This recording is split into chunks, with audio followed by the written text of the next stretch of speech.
Heart beat scan ఒక్క second లోనే world class 640 slide CT scan ఇప్పుడు మీ విస్టా ఇమేజింగ్ బంజారా హిల్స్ లో. పోసాని కృష్ణమురళి నాన్నగారు సుబ్బారావు గారు పోసాని కృష్ణమురళికి ₹1 ఆస్తి ఇవ్వలేదు. ఒంటి మీద బట్టలతో నడి రోడ్డు మీద నిలబెట్టేశారు. మంచి పేరు ఇచ్చాడు, మంచి కుటుంబం లెగసీ ఇచ్చాడు, నీతి ఇచ్చాడు, నిజాయితీ ఇచ్చాడు. కానీ నాన్న ఏమీ ₹1 కూడా మీకు ఇవ్వలేదు. ఆ నాన్న ఎమోషన్ని క్యారీ చేస్తా కథ రాయాలంటే ఆ నాన్న మీద ఒక ప్రేమ, ఆ గౌరవం అలాగే ఉండాలి కదా. పోసాని కృష్ణమురళి దృష్టిలో నాన్న అంటే ఏంటి? నాకు మా ఇంట్లో నాన్న, మా అమ్మ అంటే ఫస్ట్ చెప్పుకోవాలంటే అమ్మ, నాన్న వాళ్ళు నాకు చాలా హీరోలు. సార్, నాన్న కంటే హీరో ఎవరంటే మా అమ్మ. మా నాన్న ఏంటంటే ఇన్నోసెంట్. అందుకే ఇన్నోసెంట్ అని చెప్పి ఊళ్ళో పేరు సుబ్బారావు వల్ల గోపాలస్వామి అంటూ ఉండేవాళ్ళు. స్వామి, గోపాలస్వామి. గోపాలస్వామి అంటే నిరాడంబరుడు, ఏమి తెలియని వాడు, ఇన్నోసెంటు అనేది ఊళ్ళో చెప్పుకుంటూ ఉంటారు. ఏరే గోపాలస్వామి ఎక్కడాడు, ఎక్కడ ఉన్నాడు, ఏ పేక ఆడుతున్నాడా, పోగొట్టుకుంటున్నాడా, ఆయన పేక ఎవరు నేర్పారో తెలియదు. చిన్నప్పటి నుంచి చాలా మంచోడు, చాలా హానెస్ట్, మందు గిందుకు సిగరెట్లు అట్లాంటివి లేకుండా నీతిగా ఉండేవాడు. ఎవడో నేర్పాడు మా నాన్నకి టైంపాస్ చేసుకుందామని. అక్కడి నుంచి చనిపోయేదాకా ఆ పేకలు వదల్లా. మా అమ్మ బతులాడి మా అమ్మ బాగా ఇష్టం నాన్నకి. ఎవరిని ఒక మాట తిట్టేది కాదు. మా నాన్నే నన్ను అసలు ఒక్క మాట కూడా అందు, నన్ను అసలు అందు. అంటే పెద్దవాడు మంచోడు, వాడు తెలుసు వాడు ఏం చేయాలో తెలుసు. వాడు 10 ఏళ్ల వయసు నుంచి అలాగే ఉంటాడు మనిషి, వాడి గురించి ఏ కామెంట్ చేయొద్దంట మా నాన్నని మా అమ్మ. అట్లా మా నాన్న ఏంటంటే పాపం ఎవరైనా మీరు చెప్పారనుకోండి అదే నమ్ముతాడు. కల్మషం తెలియదు, ఏమి తెలియదు. ఆ ప్యాకెట్ ఆడి డబ్బులను పోగొట్టుకుంటే మా అమ్మ కూడా ఏమల్లా.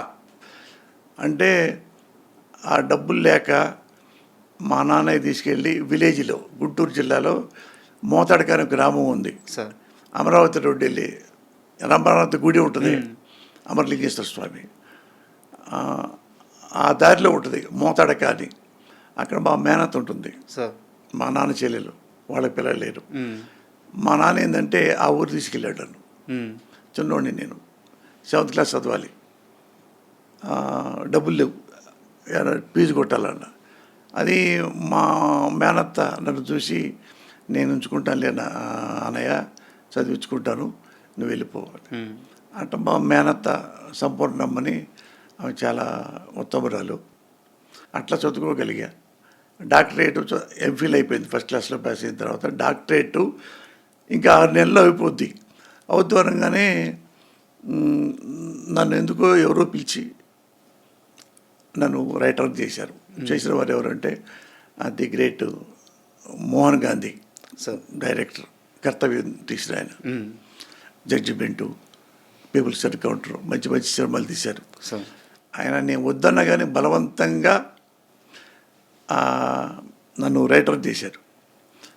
చదువుకున్నావు కదా నువ్వు, ఇంకా పరశురాల దగ్గర ఉంటున్నావు, చాలాళ్ళు ఉన్నావు కదా, మరి నువ్వు పెళ్లి చేసుకోవాలి కదా, నీకంటూ కూడా ఉండాలి కదా, ఎన్నాళ్ళు బాయ్గా ఉంటావు, ఎన్నాళ్ళు అసిస్టెంట్గా ఉంటావు.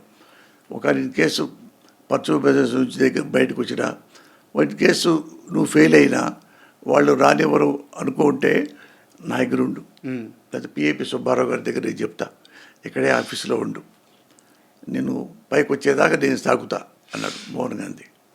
అది ఫస్ట్ సినిమాకే, అది పోలీస్ బ్రదర్స్ 100 days ఆడింది. 100 days కంటే అబౌవ్ నాకు మంచి పేరు వచ్చింది. పెద్ద హిట్ అయినా హిట్ ఆ క్రెడిట్ మొత్తం నాకే వచ్చింది. ఇది ఎవడు ఈ పోసాని కృష్ణమురళి ఏంటి అంటే ఆ పరచూరాళ్ళ దగ్గర ఉంటాడు, ఆ బాపరాడు పిల్లడు వాడే అన్నాడు. వాడు బాపరాడు కదన్నా, ఆడు కమ్మోడు అని వాళ్ళు తెలుసుకుని. నేను ఎప్పుడు చెప్పేవాడు కదా ఎవరికి.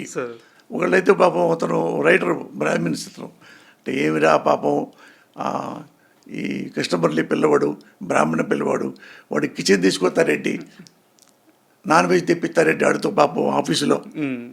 అంటే నేను బ్రాహ్మిన్ కాదండి, కమ్మ అంటే వాళ్ళు మాట్లాడరేమో, దూరం పెడతారేమో తెలియదు కదా, అసలు ఏమీ మాట్లాడేవాడు కాదు. ఏమీ 5 ఏళ్ళు పట్ట వాళ్ళ దగ్గర ఏమీ మాట్లాడే కామ్గా పనిచేసేవాడిని. ఒక 18-19 గంటలు పనిచేసేవాడిని రోజుకి. 18 నుంచి 19 గంటల దాకా. ఒక 3 గంటలే నిద్రపోతా. 4 లేచి మళ్ళీ వాకింగ్కి వెళ్తా.